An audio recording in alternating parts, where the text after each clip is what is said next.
Hai semuanya, kembali lagi di channel Rekap Film Takumi Ken. Hari ini kami akan menceritakan film drama perjuangan, berjudul Joy, yang dirilis pada tahun 2015. Sebelum masuk ke ceritanya, duduklah dulu, rileks, dan tetaplah aman. Film dibuka dengan memperlihatkan seorang bocah perempuan bernama Joy, yang terlihat sedang bermain dengan imajinasinya.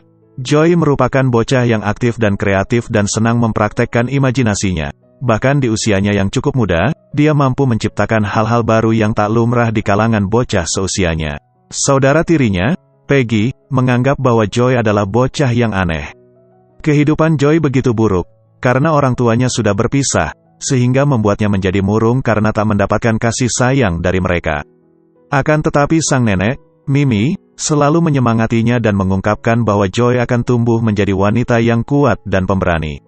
Singkat waktu Joy telah tumbuh dewasa, dan sekarang bekerja sebagai pelayan di salah satu maskapai. Namun kehidupannya begitu banyak tekanan, mulai dari ibunya yang setiap hari hanya diam di rumah dan menonton sinetron. Ayahnya yaitu Rudy, malah menumpang kembali di rumahnya. Bahkan mantan suaminya, Tony, juga ikut menumpang dan tinggal bersama di rumahnya. Belum lagi dia harus dihadapkan dengan masalah di pekerjaannya yang semakin membuatnya terbebani. Setelah pulang kerja dia juga harus mengurus kedua anaknya, dan bahkan menjadi tulang punggung keluarga ini. Suatu hari, Joy menemui sahabatnya Jackie, yang selalu menyemangati dan mendukungnya.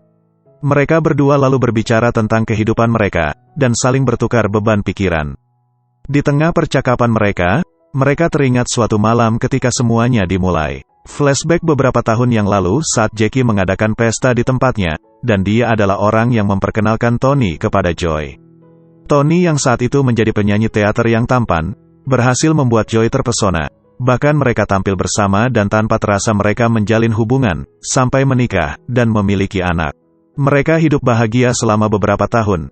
Namun suatu hari, kehidupan mereka menjadi rumit, dengan kesalahpahaman membuat mereka bertengkar sampai akhirnya memutuskan bercerai.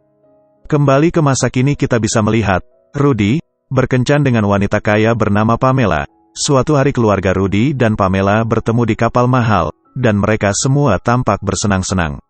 Ketika itu, sebuah perahu bot dengan keras menabrak kapal mereka, dan menjatuhkan minuman di gelas yang sedang Joy pegang, jadi Joy harus membersihkannya, dan dia mengambil kain pel. Namun saat melakukannya, dia tanpa sengaja mengiris tangannya dengan pecahan gelas.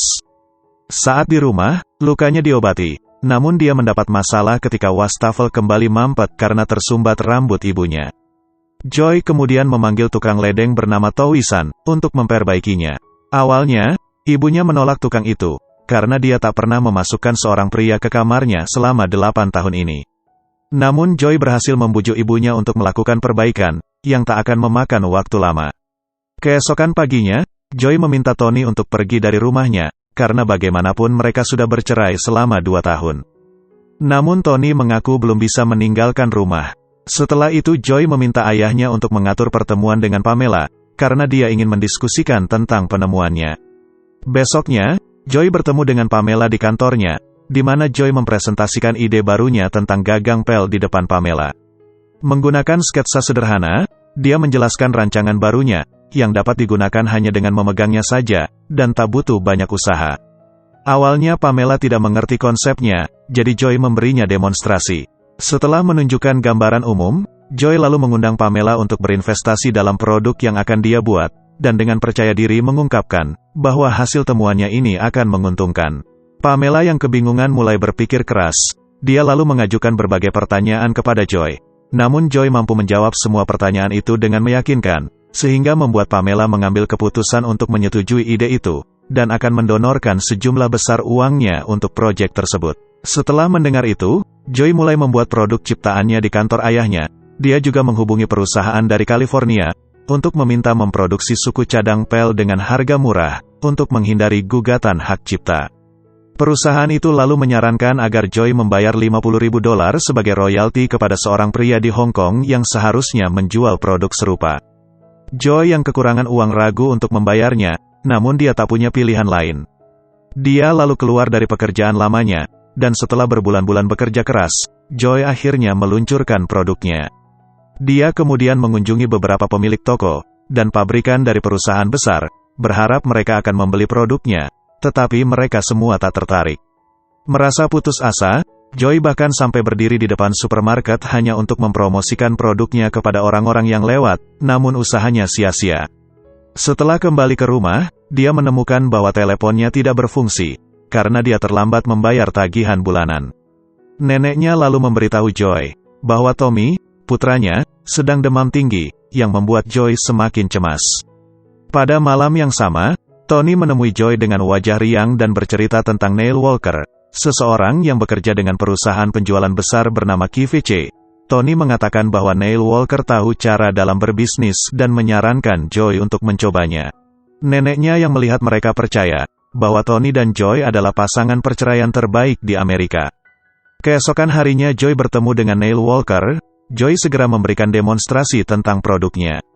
Untungnya, Neil terkesan dengan produk itu, dan meminta Joy menyiapkan 50.000 unit pel minggu depan, sehingga dia bisa menjual pel itu di televisi. Neil lalu mengajaknya ke tempatnya bekerja di televisi. Dia kemudian memperkenalkannya kepada Todd, penjual nomor 1 yang akan membantu mempresentasikan produknya di TV. Setelah itu Neil menuntun Joy untuk melihat ke panggung melingkar, yang memiliki beberapa set berbeda yang berputar.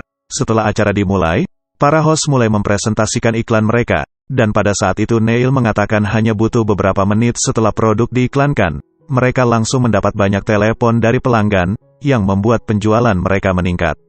Hal ini membuat Joy terkesan, karena Neil benar-benar pandai dalam berbisnis dan bisa menargetkan pasar dengan mudah. Akhirnya, Joy setuju untuk memproduksi 50.000 unit pel sebagai persiapan.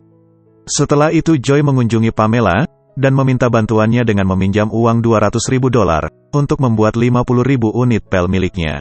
Namun, Pamela menolak karena Joy masih berhutang $18.000 padanya, untuk memproduksi pel yang bahkan belum terjual satupun. Tetapi Joy tak menyerah, dia terus menawarkan berbagai kesepakatan dengan Pamela, dan dengan percaya diri dia akan melunasi hutang itu. Namun Pamela tak peduli dan hanya mengatakan, "Kau boleh membayar setengahnya, dan sisanya bisa menggadaikan rumah untuk melunasinya." Joy lalu keluar dari sana dengan perasaan campur aduk, dia marah, kesal, bingung, dan putus asa. Saat pulang dia melihat tetangganya yang sedang berlatih menembak, lalu dia memutuskan untuk meminjam sebentar dan menembak dengan brutal, sebagai pelampiasan dari rasa kesalnya. Pada malam hari, Joy bersama keluarga besarnya berkumpul di depan TV untuk melihat iklan produk miliknya. Namun iklan TV gagal karena host TV itu tidak bisa mengiklankan produk dengan benar. Setelah menyaksikan itu, Joy merasa putus asa. Di sisi lain, Rudy dan Pamela terus menyudutkannya dengan mengatakan bahwa Joy sudah bangkrut, karena dia telah menggadaikan semua hartanya termasuk rumah ini. Tak lama kemudian, Joy menerima telepon dari Neil, yang memberitahukan bahwa produknya tidak laku. Ketika Joy menuduh host pria mendemonstrasikan produknya dengan tidak benar, Neil mengklaim bahwa masalahnya ada pada produknya, dan bukan dari hostnya. Joy yang putus asa, meminta Neil untuk memberinya kesempatan, tapi Neil menolaknya. Besoknya, Joy datang ke kantor QVC untuk menemui Neil. Dia menuntut untuk diberi kesempatan kedua, dan kali ini dia yang akan mendemonstrasikannya sendiri. Awalnya Neil menolak dan mengatakan, bahwa hanya selebriti atau model juru bicara yang melakukan penjualan. Tetapi Joy mengklaim bahwa dia sendirilah yang harus meyakinkan pembeli, bahwa produknya adalah produk yang luar biasa. Mendengar keyakinan Joy, Neil memutuskan memberinya kesempatan kedua, dan mereka segera melakukan persiapan untuk iklannya. Neil menyarankan agar Joy berdandan dan merias wajahnya, namun Joy memilih untuk mempertahankan identitas aslinya. Segera setelah syuting dimulai, Joy yang awalnya percaya diri, mulai merasa gugup dan membeku di atas panggung. Jackie yang melihat ini lalu memutuskan untuk melakukan panggilan ke TV untuk membantu Joy, sehingga membuat Joy sedikit lebih tenang dan rileks. Rencananya berhasil ketika Joy dengan yakin dan percaya diri mulai mempresentasikan produknya, dan langsung melakukan demonstrasi. Selama proses syuting, mereka terus menerima panggilan dari pembeli, dan membuat angka penjualan naik drastis sampai hampir 50.000 unit terjual. Neil yang menyaksikan ini mempercayai, bahwa Joy akan menjadi pengusaha sukses. Setelah proses syuting selesai, Joy merasa terharu dan menangis atas pencapaiannya ini. Dia lalu mendekati Neil dan mengajaknya menjadi partner bisnis. Pada malam itu, Joy membawa kabar baik untuk keluarganya, dan mereka mengadakan pesta untuk merayakan keberhasilannya. Namun kebahagiaan Joy tak berlangsung lama, karena mimi neneknya meninggal karena usia. Setelah pemakaman, Rudy memberitahu Joy bahwa Greyheart telah menaikkan harga per unit pada suku cadang Pel. Dia lalu mengungkapkan telah mengirim perwakilan untuk mengurus hal itu, dan perwakilan itu adalah Peggy. Namun sekembalinya, Peggy semakin membuat masalah menjadi rumit. Dia membuat kesepakatan yang merugikan, dan dia juga membayar kelebihan harga dari suku cadang tanpa persetujuan Joy, yang semakin membahayakan bisnis Joy, dan mungkin bisa membuatnya bangkrut.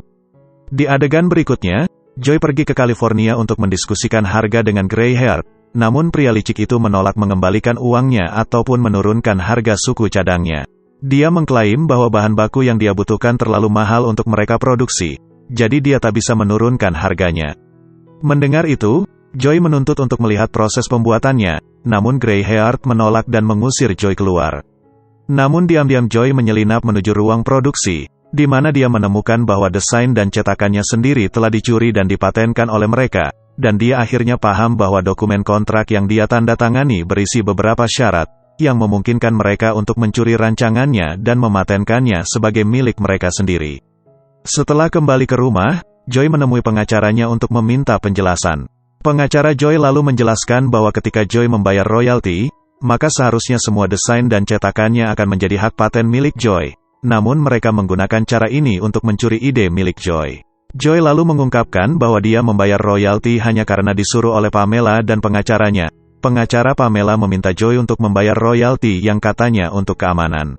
Mendengar itu, Pamela mengatakan bahwa pengacaranya salah, karena dia bukan pengacara hak paten.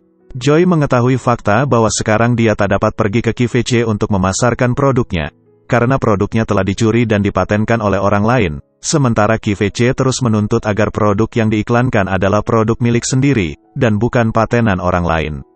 Dengan semua beban ini, Pamela malah menyudutkannya, untuk membuat Joy mengakui bahwa dia telah bangkrut dan harus pergi meninggalkan rumah, karena dia sudah menggadaikannya.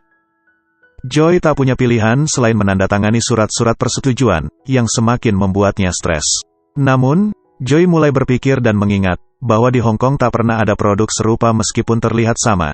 Jadi dia pasti bisa mematenkan produknya dengan sedikit perbedaan dari kompetitor.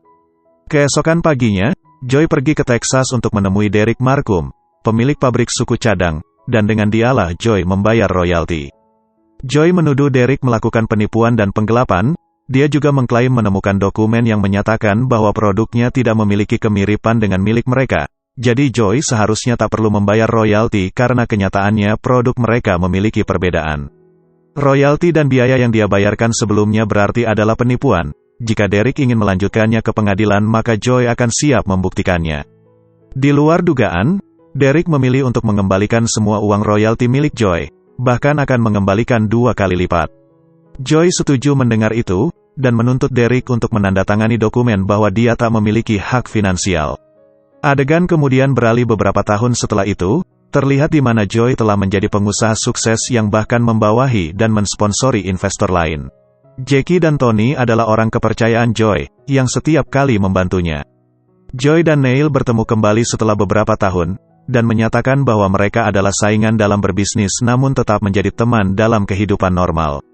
Akhirnya, Joy menggapai mimpinya, menjalani sisa hidupnya dengan bahagia, dan film pun berakhir. Jadi, bagaimana pendapat kalian tentang film ini? Mungkin bisa menulisnya di kolom komentar. Jika kalian menyukai video ini jangan lupa berikan tanda suka, dan jangan lupa berlangganan untuk lebih banyak video.